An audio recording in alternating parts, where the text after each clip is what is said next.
So today we're talking about service and we're celebrating our volunteers. And I know there are many of you who volunteer in various ways and have through the years here. So if you'd be willing to acknowledge yourself by standing and let us give you a nice round of applause.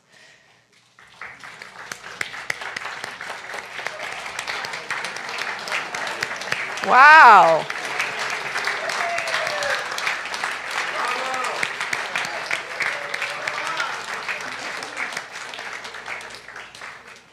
So I see some people not standing who volunteer, so pretty much all of us stood, at least on the inside.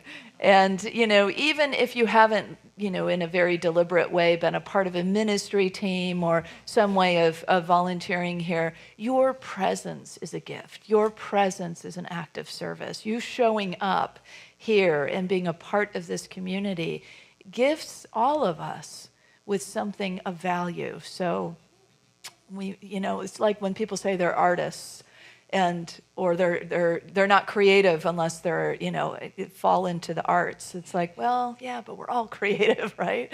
And we're all, by the very act of having been born and embodied, giving and receiving, or in that flow frequently. Oh, yeah, that's right, we are. I like that, affirmations. Pretty soon teach them to say amen. Raise a hand. So, what is it about service that makes us hum? And I don't necessarily mean literally, although if you know Jeff Cushing, he whistles while he works. And Jeff has been serving here for a very long time, whether he's making the children's snacks or coffee for all of us on a Sunday morning, or he's fixing a leaky pipe or something else that's broken here. He whistles. And it just always fills my heart to see him in this blissful kind of space. So you may not actually make sound and whistle or hum, but I think when we serve, ideally when we're in sacred service, there is a kind of humming going on. It's like the body is humming.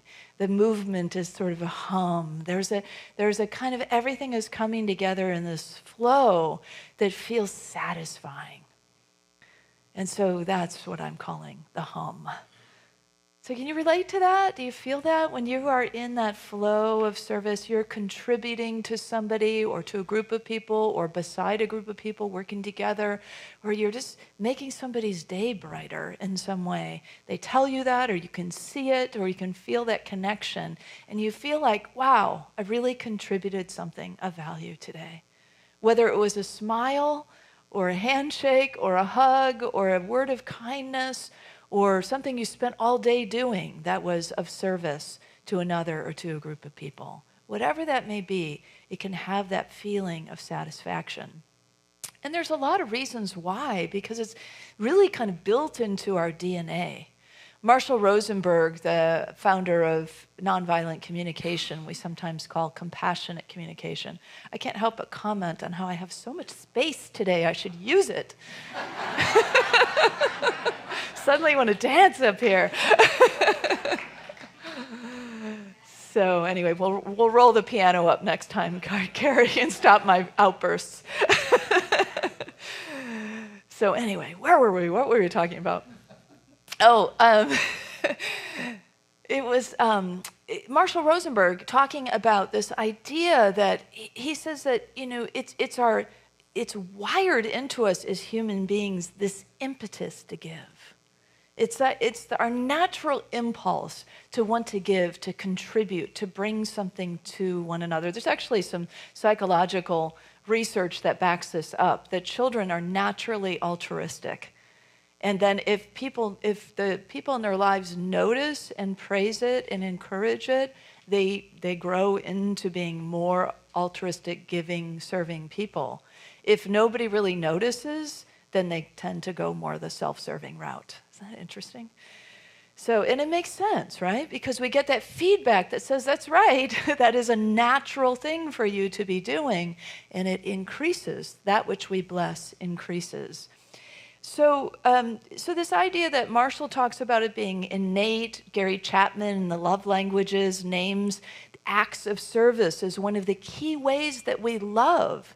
It's how we speak our love. through our actions of kindness, of giving, of service, of contributing in some way, somehow. So that's why I think it makes us hum. Because it's love in action, right? It's love moving through us. And how many of you know that to give, really, you experience receiving in the giving? Yeah, everybody's like nodding. Most of you are nodding, yeah. You know how that is. It's like to receive is to give to another. So if you're not such a great receiver, work on that end.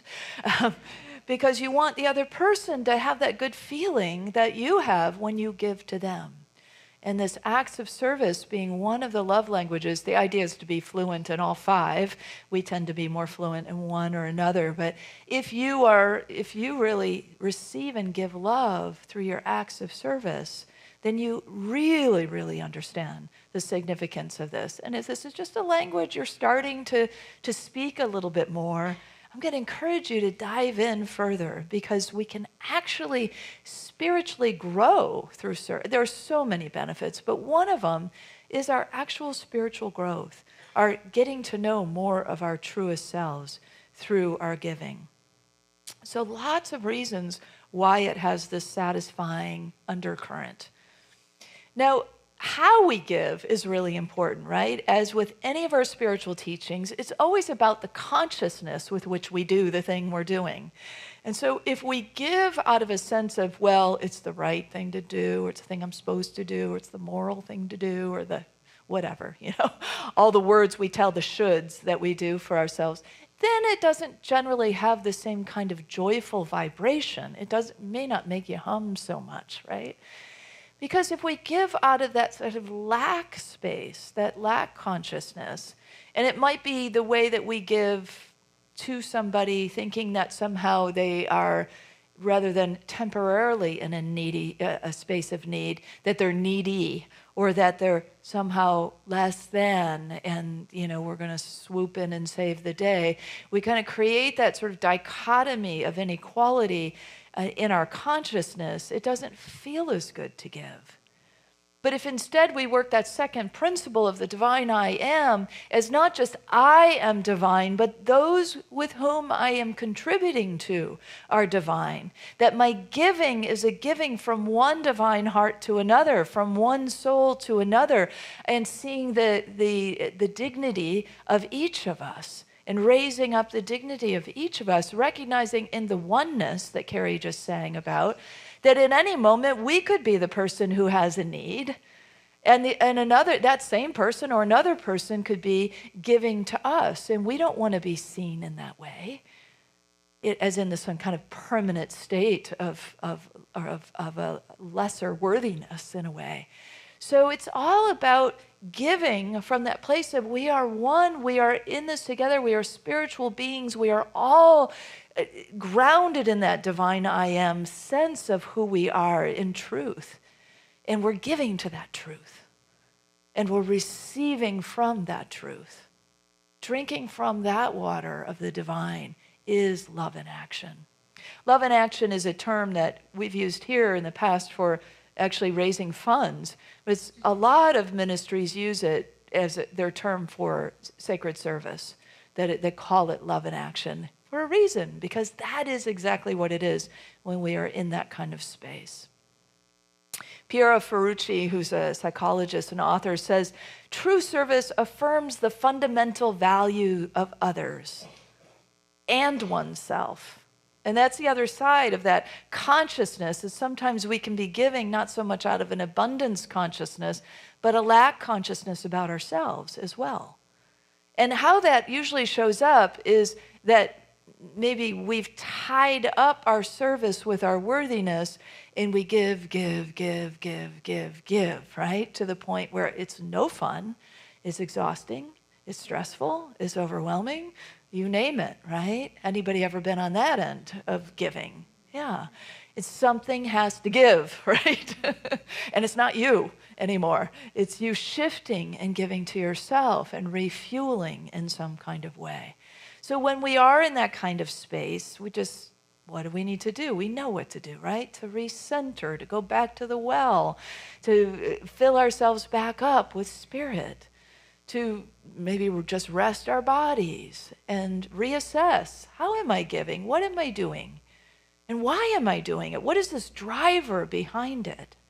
And could I instead shift into the abundance consciousness, the abundance of love, and drink from that abundant well, and then give out of that surplus of love? To be in that flow is fulfilling. So it's important for us to stay grounded in ourselves when we are in the company of others and we are giving to others, to keep that mooring of energy within ourselves, to not give up our personal physical energy, but as we're more grounded there in ourselves and also in the spiritual energy, it's easier for us to be in that kind of flow. So one of the ways I have, an exercise I've enjoyed over the years, and I'm going to share it with you as a way to re-energize, a way to explore energy. And really today I'm looking at it as the various ways that energy is used and moves through us when we are in service. So if you'd like, it's pretty crowded in here, so it's going to be interesting, but I'm going to go ahead and give it a whirl. This is a Tai Chi exercise from Brenly and my friend Mary Cruz, who's a teacher in Columbia, Missouri. And it's something that is designed to, literally it's a nice thing to do to face the sun in the morning and begin your day with this, ideally at sunrise, but you could do it at any time, anywhere. So I want to invite you, if you'd like to participate, you want about this much room. So if you could spread out a little bit, maybe you could turn a little bit to the side. If you don't want to participate, you can just sit and enjoy the energy in the room.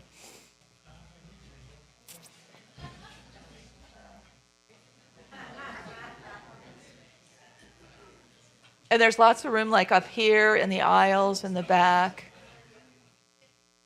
Oh yeah, that's a good idea, along the ramp. Okay. Anybody need anything? We okay? Okay. All right. Well, the first time through, we'll just do the motions, and then I'll tell you the words that go along with them. So you want to stand just about shoulder width apart, your feet about shoulder width apart, and then we're just going to raise our hands like this, as if they're being raised by the wrists, almost effortless.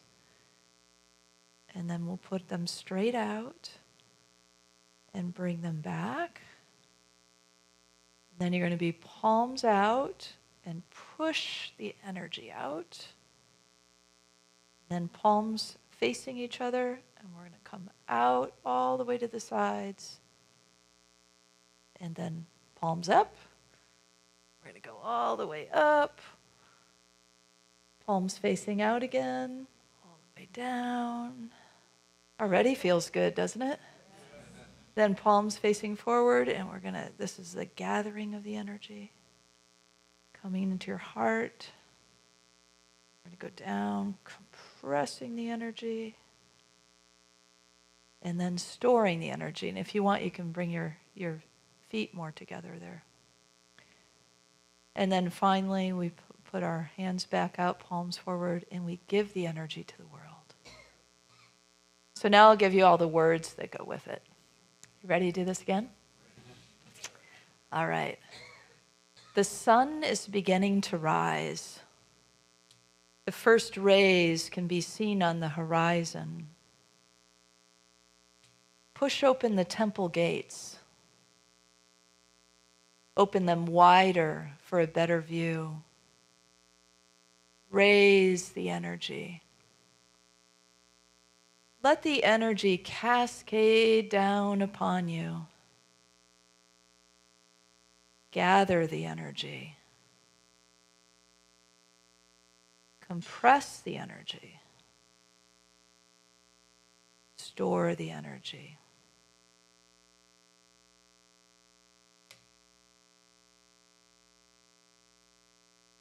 And if you wish, always optional, give some of that energy back into the world. The surplus energy. Yeah, let's do it one more time all together. Okay. The sun is beginning to rise. You can say the words if you want. The first rays are seen on the horizon. Push open the temple gates. Open them wider for a better view. Raise the energy. Let the energy cascade down upon you. Gather the energy. Compress the energy. Store the energy.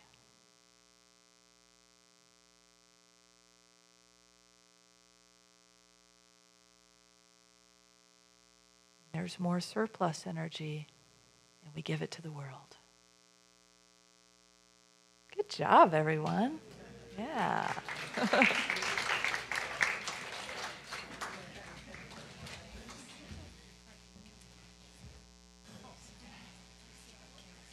So if you think about the different aspects of what we just did, this is really the body in motion in service, isn't it? And a way for us to trust our own bodies and our own spirits, that there are times when we need to be gathering up that energy, compressing it, storing it, and other times when we're all about expanding it out and giving it to the world. And so allowing ourselves to, well, it feels good in here. Woo! Can you feel that? Feels really good. We should do this more often. It's very much like, we get into when we move energy like that, even taking a moment to move energy like that, to recognize we are always in the flow of spiritual energy. It's always moving through us. And so when we are giving, when we are sharing, when we are receiving, when we are in exchange with one another, we are in this kind of energetic dance. And this is really what we're doing. So paying attention to the energy is what helps us not go into those places of lack consciousness, but to recognize, my body is starting to feel tired.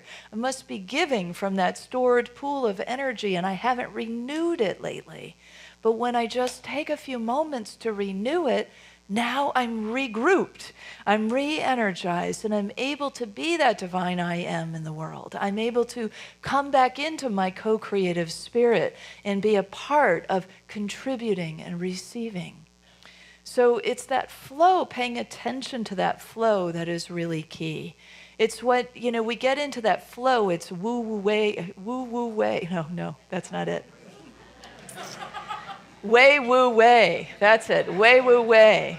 You've heard about that before. It's Zhuang Zi's idea of doing without doing. Doing without doing. So when we are doing, it's this work. It's coming from that full fountain of spirit's energy that is our true self, our true energy source. When I worked at Silent Unity, we had an affirmation on every prayer associate's desk, I bet it's still there, to remind us of what we were doing. And it says, it is not I, but the Christ within that does the work. To be reminded again and again that there is a bigger pool of energy. There is an expanse of love that we spring forth from. That's what allowed Charles Fillmore, a co-founder at the age of 94, to say, I fairly sizzle with zeal and enthusiasm and spring forth to do the things that ought be done by me. And I'm sure he did it with like a little spring in his step, because, and so what was that? All those years of sitting in silence, all that time of serving and being on purpose was something that filled his spirit. So for each of us, it's important to know what is it that lights me up and to do more of that, because the world needs that, right? Howard Thurman, what we need is people who have come alive. So do what makes you come alive. Or do what, Marianne Williamson, back in the 90s, I heard her speak about people that when they're in depressed states, the best thing they could do, the best antidote would be to take action towards something that breaks their heart, toward the contribution of the resolution of whatever that issue is. That's a great question for any of us, depressed or not, right? To ask, what breaks your heart? When you look around the world, what breaks your heart? And how could you then begin to contribute in a way to resolving that heartache for yourself and for those who might be a part of it in a direct way. Or you can ask yourself, where am I spiritually fed? Everybody who stood up in this room at the beginning of this message to say, I volunteer at Unity, I'm guessing volunteers at Unity because you are spiritually fed here. And so if this is a place where you're receiving something valuable in your life that helps you spiritually grow, you naturally want to give back to that place. So that is another way that we can ask ourselves if we're seeking, what is really mine to do next? Or how do I want to serve or direct my energies? Or maybe I want to stop doing something that's not feeding me, and I want to start doing something different that will allow me to grow in a new way. You could ask, who inspires me? Or what inspires me? What kind of organization in the world inspires you? Or maybe a founder or a leader who has an idea or is doing something. What inspires you in that way? As I begin to think about some of the people who have inspired me in my lifetime, it just brought me right back to Jane Addams. Anybody know Jane Addams? She was a pioneer, and she was a real heroine in my hometown of Chicago, where she had a settlement house called the Hull House. And I was just learning about her. I had started grad school, and I was studying education, and I decided to do a paper on her. And I was so serious about this. I was like, whoa, I'm in grad school now. They're going to expect a lot more. So literally 12 hours a day I was working on this paper. I was so enthralled and so inspired with her and so driven in a way that I was learning all this stuff. And I was sitting at an unsupportive director's chair working on a word processor. Remember those? The screen about this big. And who knew? We didn't know so much about ergonomics, and technology wasn't all that advanced at the time. So I thought it was really cutting edge. I had my brother word processor going. But I was learning about her and inspired by her because of the many ways that she was contributing to the city of Chicago in a time of need, which is always a time, but also in the very unique way in which she was working. She was the first American woman to win the Nobel Peace Prize. And one of the things about Jane Addams' philosophy of peace was that it was intricate and it was woven in a way, clearly way beyond the very simplified definition of the absence of war. This was a kind of peace that is dedicated to building a society that is in harmony and in cooperation and full of justice and so on and so forth. The way that she did it, and what some people now, as they reflect on her work, call her philosophy of peace, is peace weaving. And it's based on the idea that weaving denotes connectivity, and that what Jane Addams was doing was bringing people together that would have never otherwise met. In the heart of the city of Chicago, there were poor immigrants in not such great working conditions, not getting the education they needed, and so on and so forth in the late 1800s, early 1900s. And so she was bringing college-educated people together that had a bit more means with these folks who didn't have as much education and didn't have as much wealth.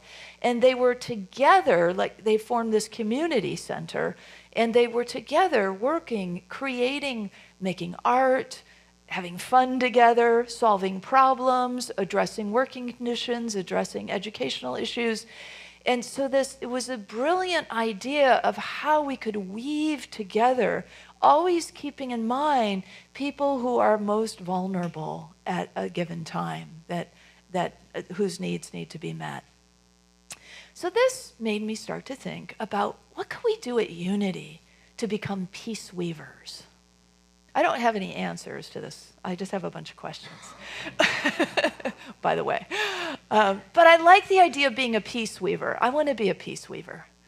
And I'm not sure how to go about it. But I think as a community, for those of us who might be interested in that, we could begin to weave a little more peace. We could begin to expand out our service, our sacred service. We have so much competency and capability and talent and inspiration and so much to give in this room.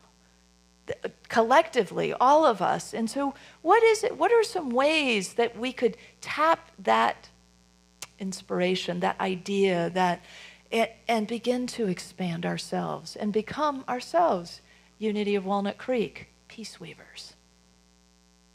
So one way is to begin to think about the people that we know that might not otherwise come here. And maybe we invite them to something.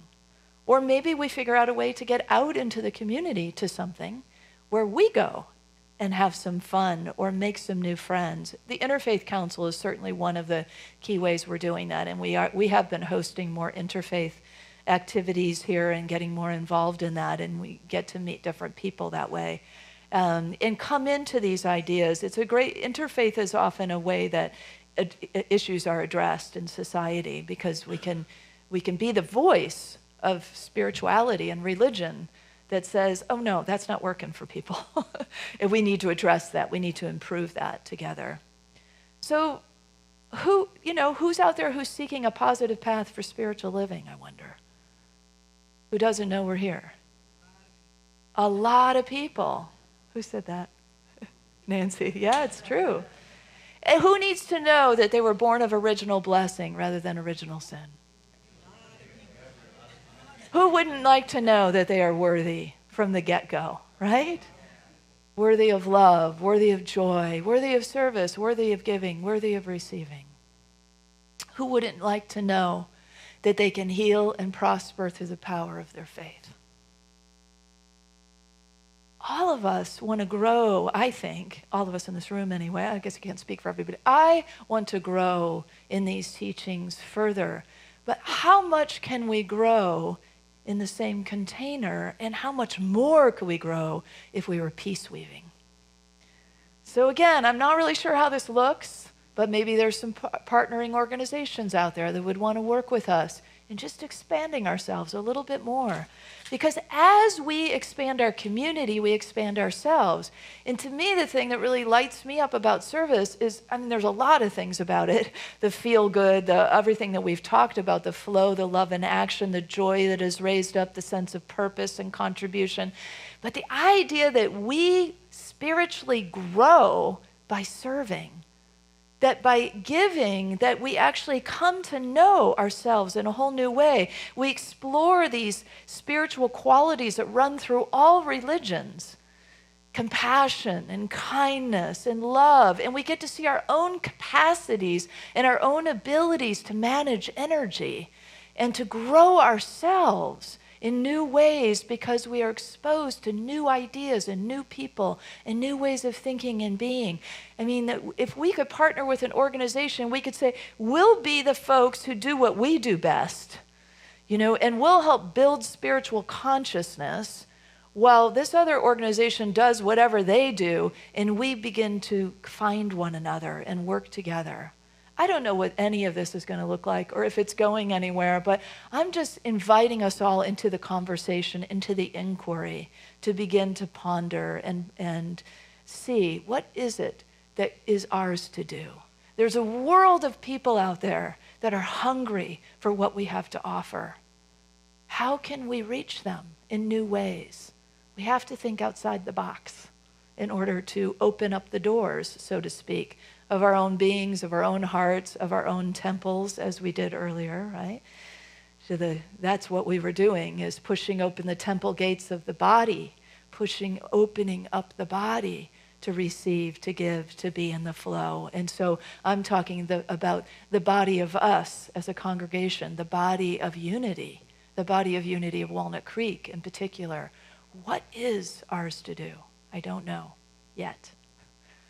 But I bet collectively we do. It's in the field. The best way to find yourself, Mahatma Gandhi said, is to lose yourself in the service to others. And that's what we're doing. We're finding ourselves. We're reinventing ourselves. We're growing ourselves. We're exploring ourselves. We're moving in the energy of ourselves in sacred service. And it builds a kind of consciousness. It brings a kind of love. It bubbles up a kind of joy. And it grows us. It expands our consciousness. It expands our understanding. It allows us to become more of that true, innate, divine being that we have come here to be. So whatever it is that you are stretching into, whatever it is that you want to become more of or explore more of, wherever your edges right now are on your spiritual walk, consider how service might be that thing that you are stepping into in a new way so that you can know yourself, express yourself, experience yourself in this. Sometimes we don't know until we act, until we step in. And then we realize, oh, wow, all these things are available to me by doing this form of giving, whatever it may be. It's Unity's fifth principle. I keep referring to the wall, and I realize new people are probably like, why does she keep pointing at the wall? Those are our 5 Unity principles in art form, and I keep pointing to the second one, the divine I am, that divine essence of us. But all of them are at work, really, in what we're talking about as service. It's number 5, live the principles. It's the action piece. It's the piece that says, I'm going to embody all this. I'm going to bring in the allness of spirit. I'm going to tap into that allness of spirit, that energy of spirit that we moved earlier in. I'm going to remember that I've come here as a divine being, that I'm a co-creator with life, with spirit, that I'm co-creating through the power of my thoughts and the power of my feelings. And I'm, again, coming back to prayer and meditation as my anchor. And then I'm living it. I'm sharing it, giving it out. And that is what this is all about, is that embodiment of all of it. Giving from that divine essence, co-creating the kind of world and neighborhood and family and community we want to live in. We're finding ourselves, as Gandhi says, by being in service to others. So I can't think of anything that could be more joyful than the fact that we can actually know ourselves more fully by simply contributing to others' well-being.